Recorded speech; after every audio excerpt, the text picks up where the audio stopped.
gorgeous women. I am just going to make sure that we are set up and good to go. Give me just a moment.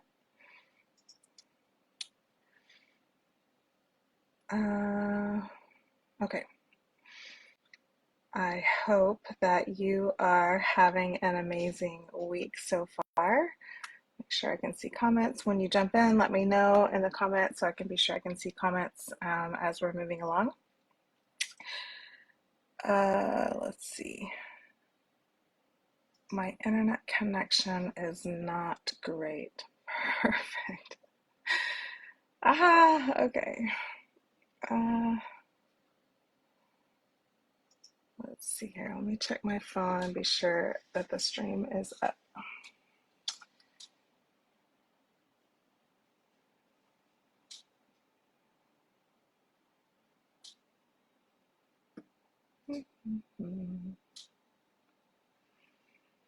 All right.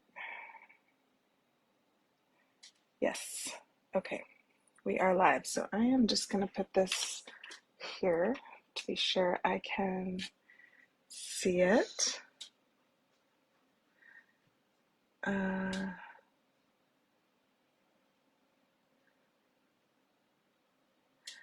Okay. All right. Let's get going. I'm so glad that you're here. Again, jump in the comments and let me know when you have arrived so that I can be sure I connect with you. And definitely have anytime, if you have any questions throughout this live event, please feel free to pop it in the chat and I will answer them as we're moving along. Okay, so tonight, we're talking about the art of receptivity and what it means to be receptive and why it's so important. As I've been posting and talking about as we've been moving along through the week, is if you're feeling stuck, overwhelmed, sad, anxious, if you're worried a lot, if you think and have a lot of ruminating thoughts, if you are just feeling like you're under a rock or like you're underwater, you're drowning, and you're just not sure what to do, then this masterclass is for you. Because what happens when we have a lot of really overwhelming experiences, or when we don't know how to manage life just gets really overwhelming, then we unplug from ourselves, our source, our center, and we go into our heads and we're trying to just manage the situation, right? We're going into our stress response. We're trying to be okay. We're trying to sort out life and be sure that we can keep going and figure it out. But we're sourcing from self. We're sourcing from ourself. We're not sourcing from and connecting and co-creating with our higher power, with our soul, our spirit, like the essence of who we truly are. And that's why we end up feeling so underwater, right? But it's super understandable. It's kind of one of those things where, especially since 2020, like nobody's life has been easy. And if you had a lot going on before that, and then you compound on top of it all the events of the world since 2020, then of course this isn't about like I'm doing it wrong. This is something that we tend to do as women, is judge ourselves of, am I doing something right? Am I doing something wrong? And it's not about that at all. This is about understanding this is a generational cycle and process that we are trying to break, right? So let's just have a conversation about it. Let's understand what's happening, and we can move forward from there. All right, so when we're in pain, when we're overwhelmed, we close off our energy in self-protection. We go into protection mode. So what does that mean? That means I don't feel safe, right? I'm not okay. And so I close off myself energetically so that I don't let anything else trying to come in. Anything coming in might hurt me. And so I don't want to be hurt. So I close myself off. So we can do this even starting from childhood, right? So if who you are wasn't seen or valued, if who you are wasn't, if you weren't able to express your needs, if your needs weren't seen or met, then the rejection you feel, that's rejection, especially as a child, because that's the basic needs that you have.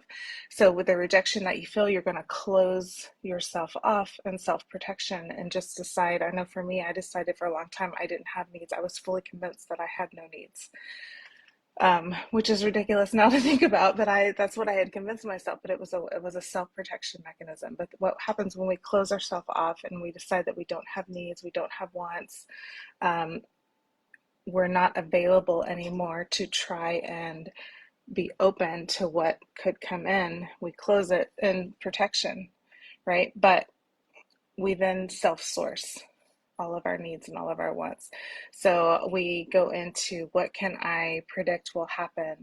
I can make something happen. We start overworking for what we want and what we need, right? And so then it becomes, we're not intentionally manipulative, but it is manipulative energy, because um, I am trying to ensure that I'm okay and that I'm able to advance and move forward in life. So I'm constantly predicting what I need and I'm making it happen no matter what. So if whomever I need to talk to, whomever I need to convince, whatever I need to make happen, I'm going to make happen in order to be sure that um, that my little world is safe and taken care of. And we do it with our kids. We do it with our partners. So those of you, the moms who are, I remember when my kids are little, um, younger, I should say, and they were getting ready to go to camp. And so I knew that some of the other kids at the school, it was like a camp that was not associated with the school or anything, but I knew that some kids from my son's school were going to the camp. So I contacted one of the moms, and she was like, it was the weirdest conversation. She went into like, no, we're so glad that your son's going, but this cabin's already full. Like, the moms had already curated a perfect experience, what they thought would be a perfect experience for their kids, by ensuring that every bunk bed in a certain cabin was full with only kids they knew. And they even had like who was going to be where. And I was like, this is a level of control I was not familiar with. Like, because they weren't willing for their kids to be uncomfortable. They needed to go into that overworking and that overprotecting to ensure that they that every part of their kids' experience was something that they were aware of and knew about and could control. Right? And that, what is that? Where does that come from? That comes from a place of wanting to ensure their kids are okay. That comes from a place of wanting to ensure their kids have a good time. That comes from a place of the kids not wanting to be disappointed. So it's not coming from a bad place, but it is manipulative in nature, and it creates it takes the joy and the magic out of life, because you're just living in your head and everything becomes linear and transactional versus um, being able to be in the energetic flow of giving and receiving, and allowing our kids to experience new people and new things and manage conflict if it comes up, and understand how to navigate energetically life without it being so linear and control. All right, so again, this comes from a long line. This is kind of how we have tried to keep ourselves safe and self-protect, but what it's costing you is your ability to not feel life. It's costing your ability to not feel yourself. It's costing us the ability to feel, because the feelings of love, comfort, joy, connection, abundance, overflow, all comes from here in our bodies. And if you aren't connected to your body, then there's no way you're going to be able to feel those things. What you will feel is overwhelmed, stressed out, numb, everything that is self-sourced. When you're self-sourced, those are the feelings that it's impossible to feel the true feelings and connections that come from here, because you're disconnected from here, and you're not available to receive. You're not available to allow anything in. So let me check my notes real quick. What we're going to talk about, and what we're going to do is talk about cracking open who we are, and resting in that, and feeling safe within your body, knowing that you're okay. And then that allows that reconnection, allows the energy in, which allows other people in, which will then bring to life the abundance, the joy, the connection, the peace that we're all looking for. Okay.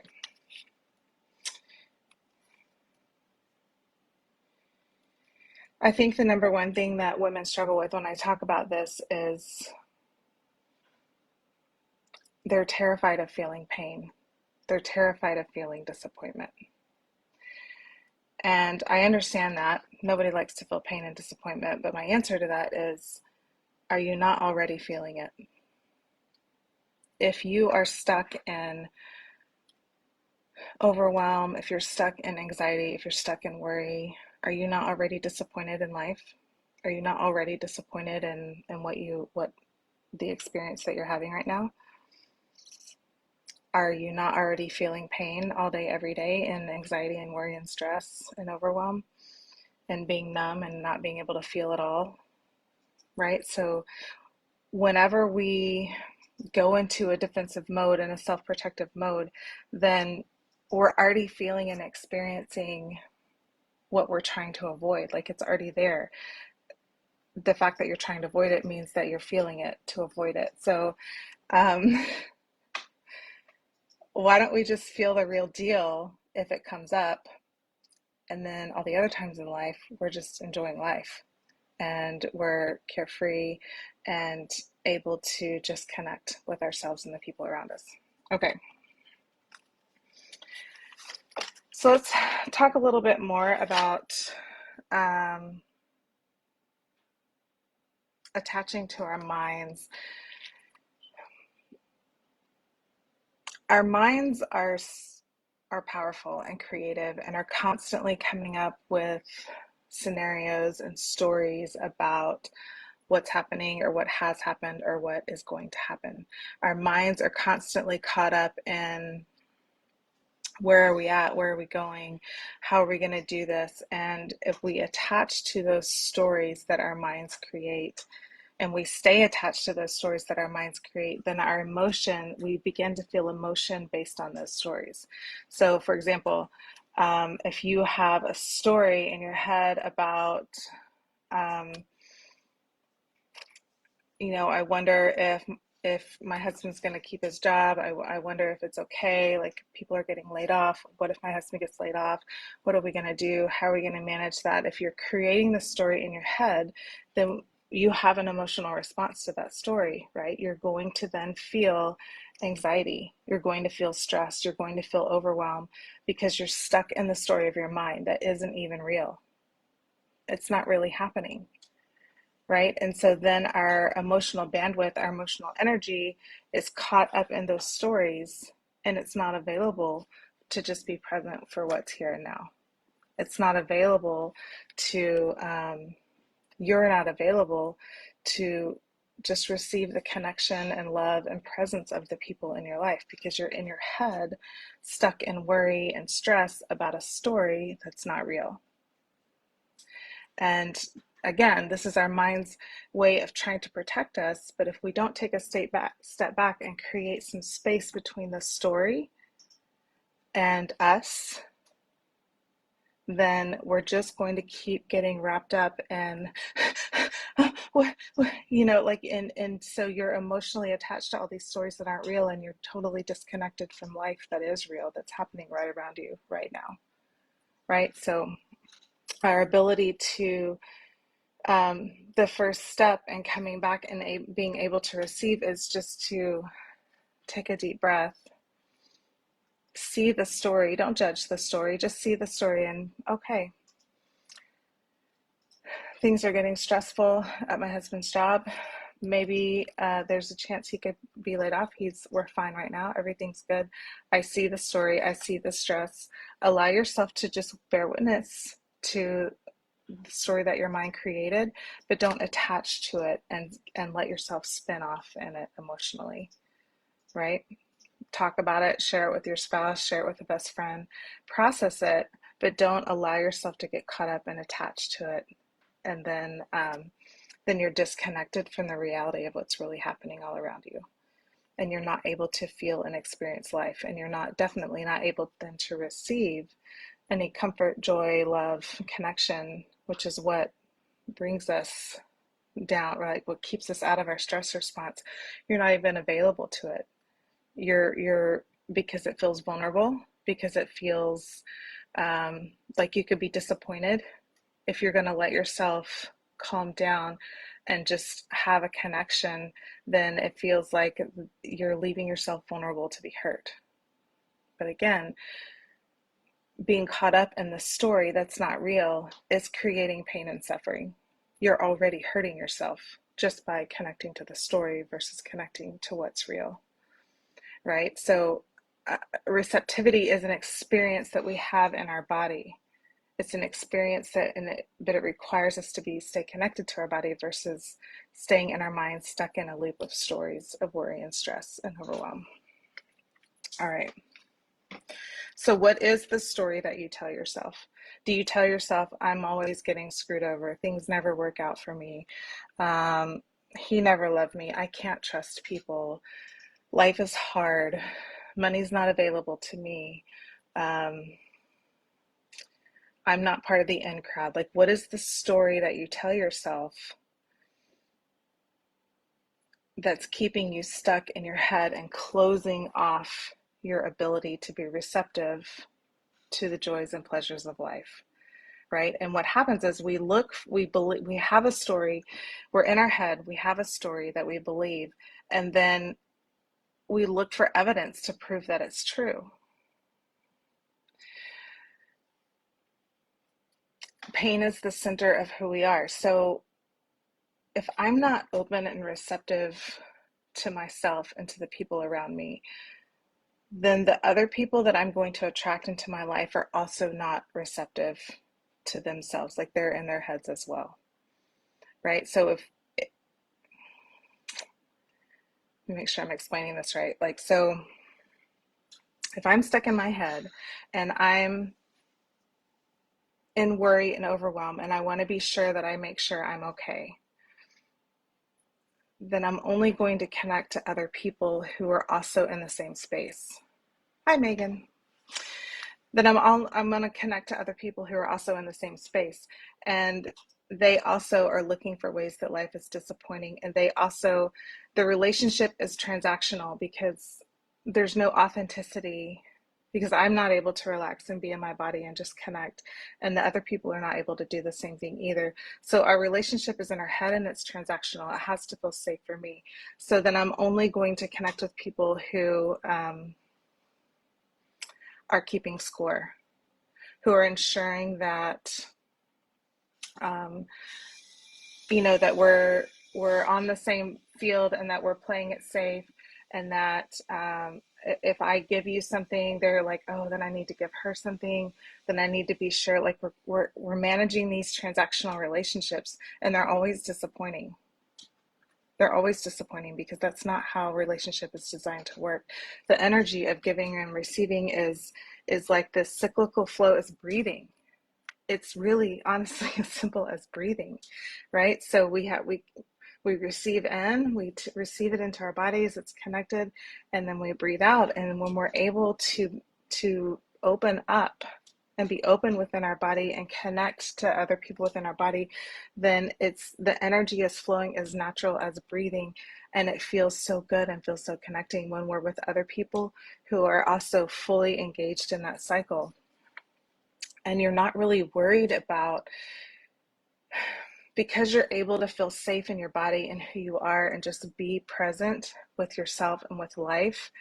If somebody does something that's frustrating or disappointing or overwhelming, it doesn't, of course you're going to have a feeling about it, an emotion about it, but it's not going to knock you off center because you're okay. You're centered within yourself.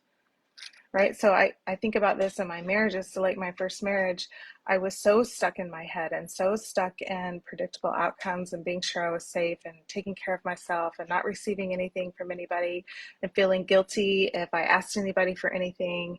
And I would just work myself to death to be sure that I got everything taken care of that I need to get taken care of. So naturally, in that situation, I married somebody who also was not disconnected with themselves, but he was I was stuck in over giving and overworking, and he was stuck in over receiving and over coming in. Just a second. Sorry. It's my boyfriend. He's Italian and he's on the phone.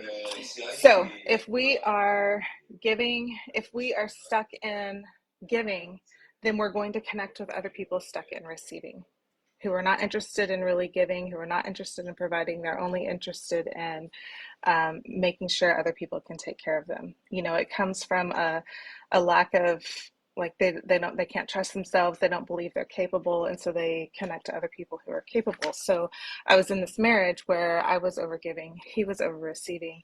I would not change my role. But over time it failed and it broke down because that's not how we're designed to be. And I moved into resentment and I couldn't do it anymore. I was sick. I was mentally, emotionally, and physically sick because I it's like breathing out for your whole life and never being able to take a deep breath, never being able to come back in and come back home to myself. So when we're stuck in these relationships and we're not able to receive and we're not available to receive, then we're only going to attract people who will continue to perpetuate the belief system that we have.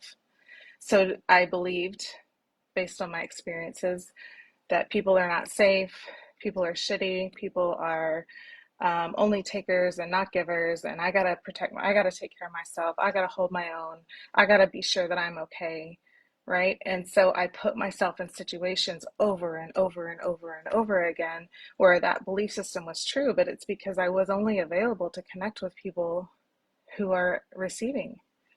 And I was like, see, nobody will do anything for me. Well, I'm sure there were people around me who would love to have done something for me, but I was not available to receive it. I was not available to be open to that. So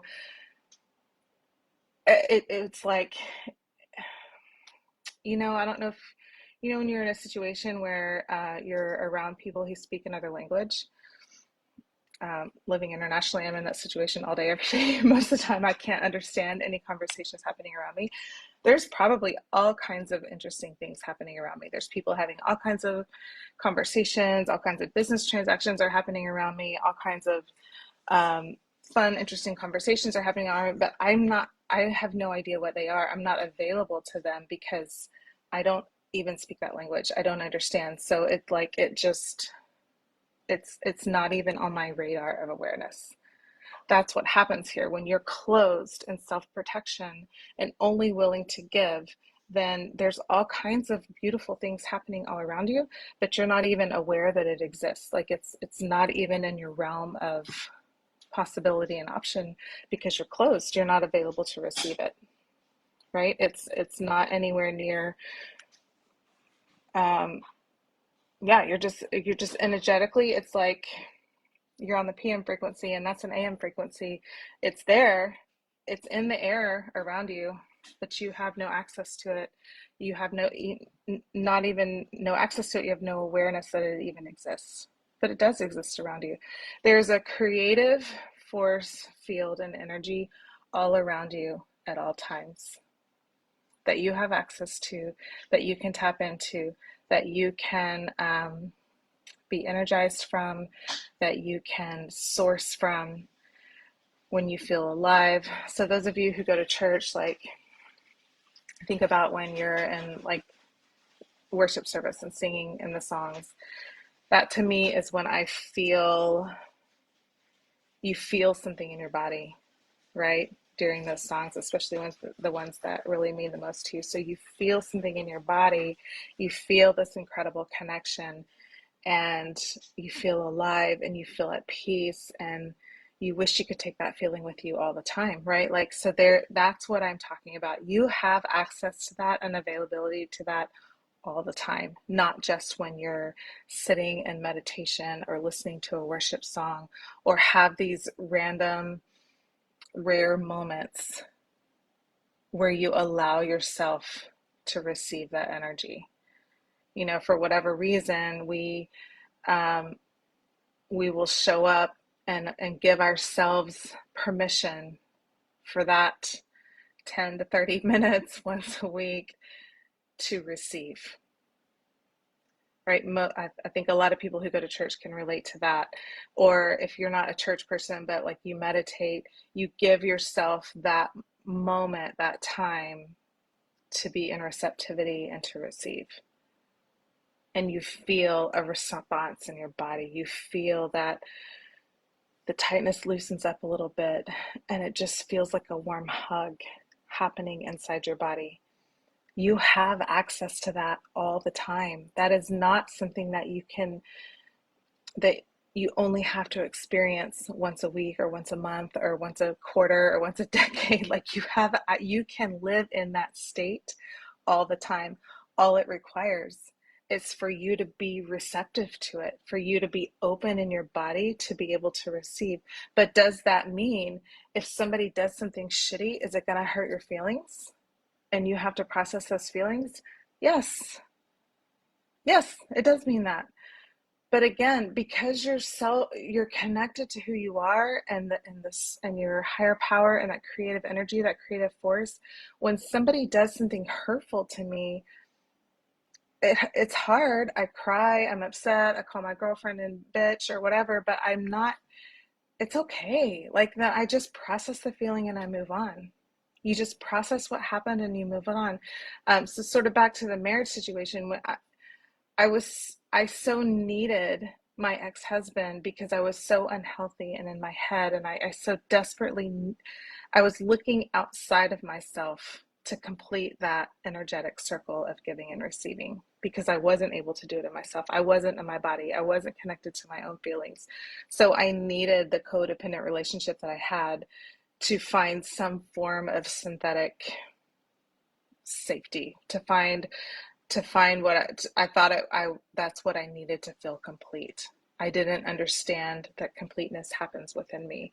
So this is all subconscious, right? So I'm looking for relationships and partnerships to make sure I'm okay to feel I couldn't take deep breaths myself and receive within myself, right? So I needed to satisfy that need outside of me because as humans we just have to go there. Like we have to, that's the human experience. It's not an option to not breathe in. We have to breathe in and breathe out. So I was looking for other people to infuse that breath into me because I couldn't take the breath myself, right? And so of course then when somebody did something hurtful or knocked me off center or didn't comply with the needs that I had, it felt like life or death because I wasn't sourced within myself. I wasn't centered within my body. I was centering outside of me. And so it totally threw me off and reinforced the lies that I believed and the stories I had in my head. And I was so dependent on everyone else to make sure I was okay, while at the same time believing that I didn't need anybody else. I'm okay within myself, but clearly I'm not, right? So all that to say now, when you can take deep breaths and be sourced and centered within yourself with the creative energy that's all around you, and be able to breathe in and breathe out and allow the connections with the people around you to be healthy, whole,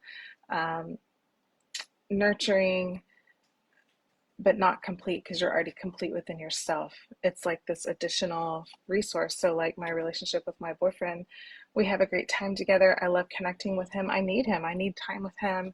And I enjoy going on dates with him and having conversations with him, but I'm okay. If he does something hurtful, I can talk about it, but I don't need to punish him. I don't need to ensure that I put him in his place because I'm safe and okay within myself. So I can feel the feeling of disappointment and frustration and communicate, hey, I don't like that, and set a boundary. But it's not I need you to do this or this in order to ensure that I'm okay and I'm centered. No, I'm already okay and I'm already centered within myself. So when I have experiences with other people, again, yeah, there are going to be times and experiences that are hard and hurtful, but I'm okay with it. I'm completely at peace within my body, within myself. And so my connections with other people, it's safe to allow them to get close to me, because I'm not bringing people close to me in order to make sure that I'm okay and I'm safe. I'm already okay and I'm already safe within myself. So then it's just a bonus when I'm with other people and allowing them to be with me and to receive. So the number one thing I see women when they're trying to get out of their heads and come back to their bodies is they're terrified because there's so much clogged energy and emotion stuck in their body, years, lifetime worth of energy and emotion in your body that's stuck and clogged and stagnant. And so the thought of cracking that open like is so overwhelming, and it's going to cause so much pain. Someone's remodeling an apartment in my building, so that like it's like I can't do it. It feels like you're gonna die. I can't feel all of that. There's no way I'm gonna survive it. So my answer to that is you're already feeling it. You're just not allowing yourself to be consciously aware of it, but you're feeling it by aches and pains within your body. You're feeling it by the stress and worry and overwhelm that you experience all day, every day. You're feeling it by being disappointed in life and feeling like there's this veil between the real life and you that you're hiding behind, you don't have access to. So you're already feeling it, and it's not going to kill you. Now, as kids, disconnection does feel like life or death, because it is life or death. You know, we're mammals. We have to have connection to survive. We have to have connection to develop. So if you're not getting connection as a kid, if you're not being seen, if your needs are not being met, then it is life or death. So that's why it still feels like life or death. But now we're adults who have access to resources. We're not going to die by feeling our feelings, right? They're not going to kill you. It's hard, but you know, I have all kinds of coping. I've created a skill sheet of like over 100 coping skills to be able to help you feel feelings and process them. Send me a DM if you want, if you need it. It's in my free self-care course that's in this group. It's in the guide section of this group. It's just a matter of feeling feelings and allowing yourself to feel feelings and not create stories about the feelings, right? So if you're feeling anxious about something coming up, just tell yourself, like, okay, I feel anxious. I'm going to let myself feel anxious. I feel sad. I feel scared. I'm going to let myself feel sad, scared, anxious. It's valid that I feel this way. Process, let yourself process it. So if it's anger, anxiety, maybe you need to go on a run. Maybe you need to beat, the shit out of a pillow with a bat. Maybe you need to, or if it's sad, maybe you need to have a good cry or go on a long walk. Like, let yourself feel the feeling, but don't create stories in your mind about what that feeling means. There's no need to create any stories in your mind about what that feeling means. That's when we get tripped up and caught up, and then we spiral into this, and we close ourselves off energetically. We're not available to receive, and you go into stress and overwhelm and worry, and then you stay stuck there. Right? We don't need the stories. We don't need the stories are just a way of perpetuating pain. That's all it is. You're perpetuating pain if you're stuck in stories in your head about things that are not even real, right? The only thing that's real is right now. So if you allow yourself to receive from the source, from the creative field that's around you, receive comfort, receive love, and be present with it. Be present with the sadness, be present with the anger, be present with the anxiety, and allow your creator, the creative energy, to provide some comfort for you. Then you're safe, then you're okay. You just process it, and it's uncomfortable, and then it passes, and then it's over, and then you keep going, and then you go get an ice cream or connect with a girlfriend, right? Then you engage in some self-care and you keep going, but you're still you're still available, you're still okay, you're still moving forward. It's fine, right? It's just a feeling, it's just an emotion. Just feel it and allow yourself to receive from the source the comfort and connection that's available to you without closing off and self-protection. but staying open and expand, and then you expand through that experience, right? Anybody I know who is well respected, looked up to, is considered wise, grounded, mature, loving, incredibly just a gift to this life, is somebody who has been through an immense amount of pain and has allowed themselves to use that pain as a portal into the highest version of themselves, another version of themselves, the higher. And so if you use your pain, if you think of it that way, like this pain is so hard and dense and overwhelming, but experiencing it is a portal into a higher version of yourself. Then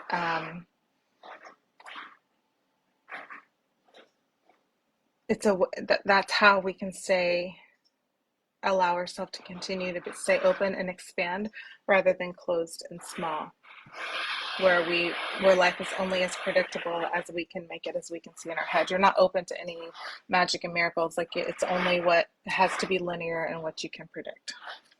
Okay. So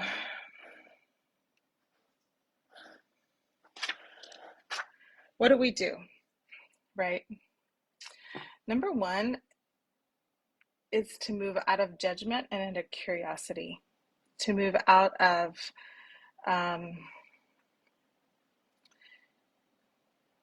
this, because the stories that we make up in our head are forms of judgment, right? And then we wrap worry around all of them, and stress and overwhelm, and it's like it's all forms of judgment. So what I want you to do is lean back, take a deep breath, and get curious. Like, why do I need to create these stories? What would happen if I don't create a story about this? What would happen if I trust in myself to manage any situation that comes my way? So what I'm not saying is like, oh, everything's fine, nothing bad's gonna happen, everything's gonna be fine. That's not realistic. Shit happens. Life is hard sometimes. Things go down. But the truth is you have lived through every single scenario. You've creatively found solutions through all of them. And through most of them, most of us created much more pain and suffering than was necessary because we were so wrapped up in worry and the stories we created about what's happening, rather than just letting it happen and let it unfold and see what happens. So an example of this is I got COVID in March of 2020 in China. And, if you think back to March of 2020, it was this really strange virus that nobody knew anything about. It started in China. It was scary, overwhelming. So my family, we live in China, and we had gone back to Texas to visit family. And so when things in China were looking really rough, we just decided we prolonged our stay in Texas. But then as things started shutting down in America and the virus is getting bigger and bigger in America, things looked like they were getting a little better in China. So we decided to fly back to China.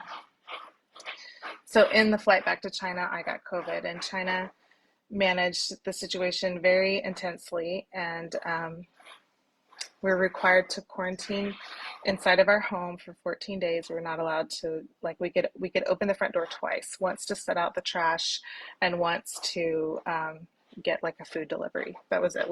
They put monitors on our door, so they knew if we opened our door more than twice, and if you broke the rule, then they would take you away to what they called a central quarantine, which is basically a hotel that they had turned into like a quarantine facility that the government monitored. And so obviously you're going to comply because you want to be able to stay in your home. So the fifth day that we were in our home, we also had to take our temperature and record it and send it to a doctor they had doctors monitoring each area. So we had to record our temperature twice a day and send it to the doctor. So on the fifth day, I started a fever. And so of course, I was so nervous and like scared, and considered for a long time to not report it, just like deal with it in my home. But my children were in my home with me, and I was still with my ex-husband at the time. So the four of us were together in our home. And I just started playing out like, okay, so then what if they get it? How does this actually, like, what if I get really, really sick? What, of course, going into my head, right? Worry, worry, worry, stress. What if this? What if that? Nothing has actually happened. Like, what's real is I have a fever. Everyone else is okay. And what do we need to do? So, like, not allowing myself to go into all the scenarios and stories. And it was terrifying to think of being taken away from my family. What's going to happen with my family? What if they get it? So it ended up, after like really thinking and meditating and praying, and I was like, something in me knew I need to report. So my fever was already like 102. It was already super high. I was like, I need to report. So I reported it. The Chinese doctor, they came almost immediately and took me away to, I don't know where I went. I was in this ambulance for a really long time. It was like this undisclosed hospital. It was far away, and I don't speak Chinese. Um, they didn't speak English, and so it was really, really, really scary. And I knew that the likelihood of another family member getting it was really high. Like, it's almost impossible that we've been quarantined in this home together, that they're not going to get it. And again, in China, like, they don't, if a child got it, they would take the child away from the family. Like, the parents are not allowed to go.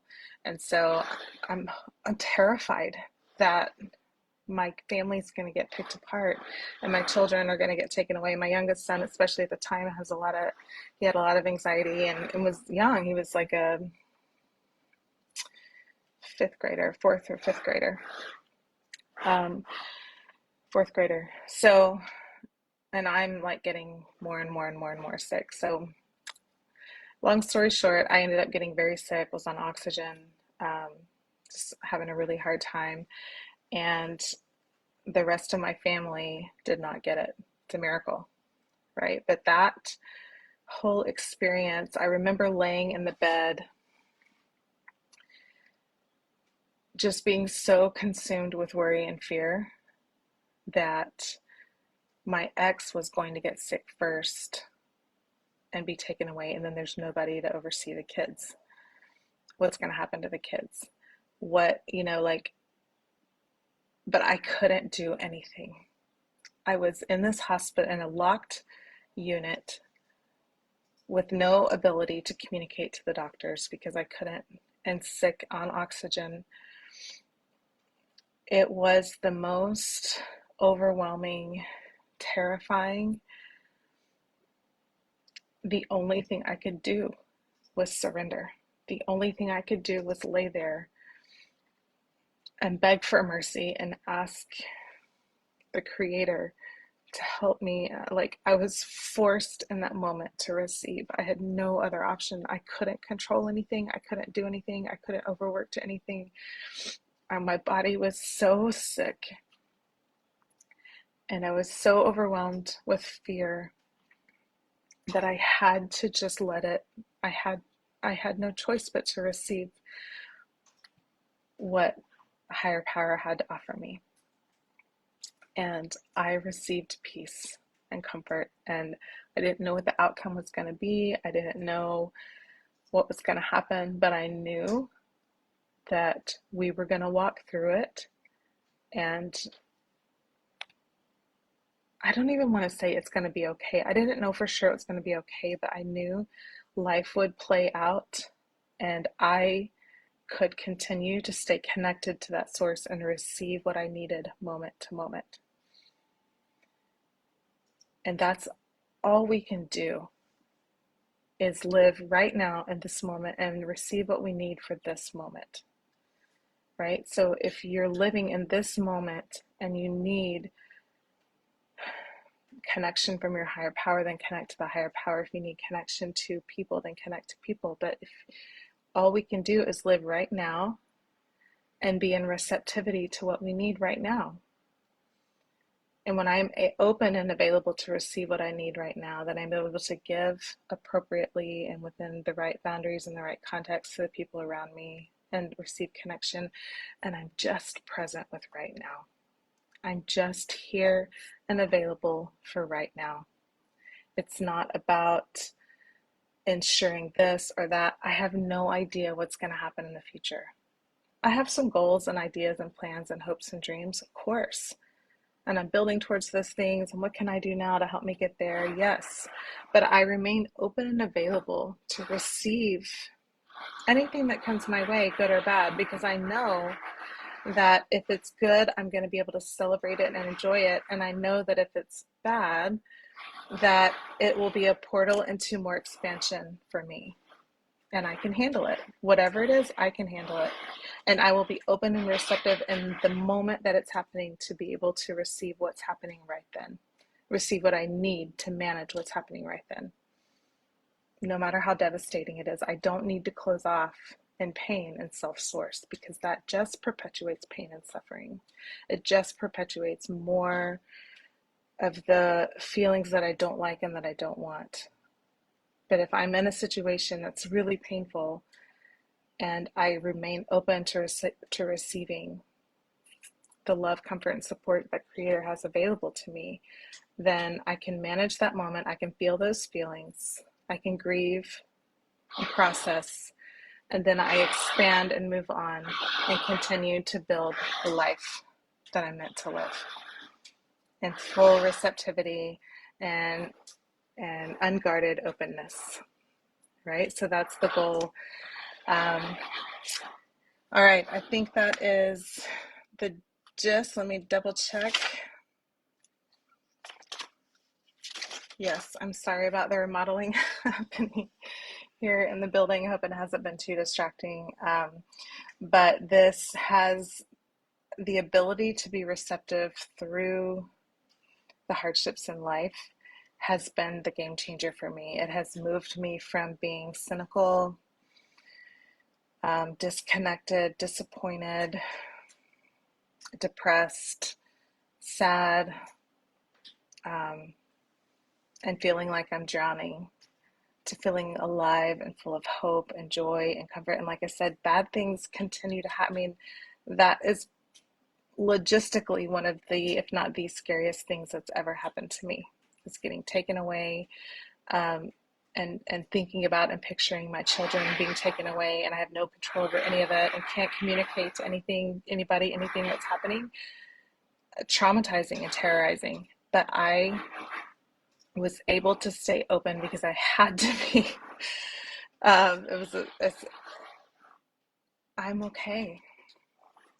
And because of that experience, I have a groundedness and an assuredness of my ability to receive what I need in each moment from the source in a way that no other experience could have given me that. So I'm thankful for that. Like I said, it was a portal to an expansion for me, to me raising my vibration of how I operate in life, because of what I was able to receive and experience and do through that terrifying experience. So life, I'm not ever going to tell you that bad things are not going to happen. They are. Hard, scary, big things are going to happen.